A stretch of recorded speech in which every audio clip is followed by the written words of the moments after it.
ദേഹത്തോ പക്ഷി കാഷ്ടിച്ചാൽ എന്തായിരിക്കും നമ്മുടെ ഒരു അവസ്ഥ? എന്നാൽ ഈ പക്ഷികളുടെ കാഷ്ടത്തിന് വേണ്ടി ലോകത്ത് യുദ്ധം വരെ നടന്നിട്ടുണ്ട്. വർഷങ്ങൾക്ക് മുമ്പ് കൃഷിയിൽ നഷ്ടം സംഭവിച്ചുകൊണ്ടിരിക്കുകയാണ് പക്ഷിക്കാഷ്ടം നല്ല വളമാണെന്ന് യൂറോപ്യൻകാരും അമേരിക്കക്കാരും മനസ്സിലാക്കുന്നത്. പട്ടിണി കൊണ്ട് പല രാജ്യങ്ങളും വലഞ്ഞ സമയങ്ങളിലായിരുന്നു ഈ ഒരു കണ്ടെത്തൽ നടക്കുന്നത്. പേർഷ്യൻ ശാസ്ത്രജ്ഞൻ അലക്സാണ്ടർ വോൺ ഗംബോർട്ട 1802 പെറൂവിയൻ തീരത്തെത്തുകയും അവിടുത്തെ ജനങ്ങൾ ഗ്വാനോ എന്ന കടൽ പക്ഷിയുടെ കാഷ്ടം വളമായി ഉപയോഗിക്കുന്നതിലൂടെ ഇവർക്ക് മികച്ച വിള കിട്ടുന്നു എന്ന് മനസ്സിലാക്കിയതോടെയായിരുന്നു ഇത്. അങ്ങനെ ഗ്വാനോയുടെ കാഷ്ടം വളമായി ഉപയോഗിച്ച് മെച്ചപ്പെട്ട വിള കിട്ടിയതോടെ കളിയങ്ങ് മാറി. ഗ്വാനോ പക്ഷികൾ അധികമുള്ള ആൾതാമസമില്ലാത്ത ദ്വീപുകളിലായി പിന്നെ പലരുടെയും കണ്ണ്.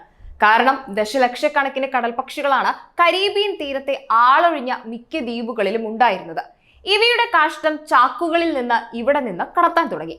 അങ്ങനെ ഗ്വാനോ പക്ഷികളും അതിന്റെ കാഷ്ടവും വിലപ്പെട്ടതായി.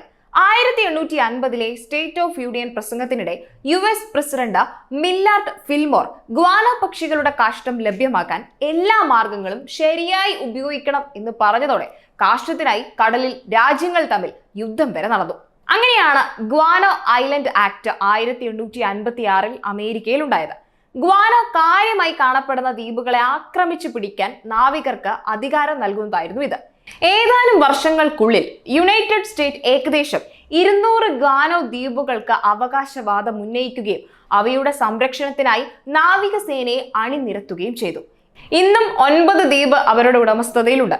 1930കളിൽ ഈ പക്ഷികളുടെ കാഷ്ടത്തിൽ നിന്നും ഫോസ്ഫേറ്റും നൈട്രജനും പൊട്ടാസ്യവും ഉണ്ടെന്ന് കണ്ടെത്തുകയും രാസവളത്തിന്റെ ഉൽപാദനത്തിന് അവിടം തൊട്ട് പരീക്ഷണം ആരംഭിച്ചു എന്നുമാണ് പറയപ്പെടുന്നത്.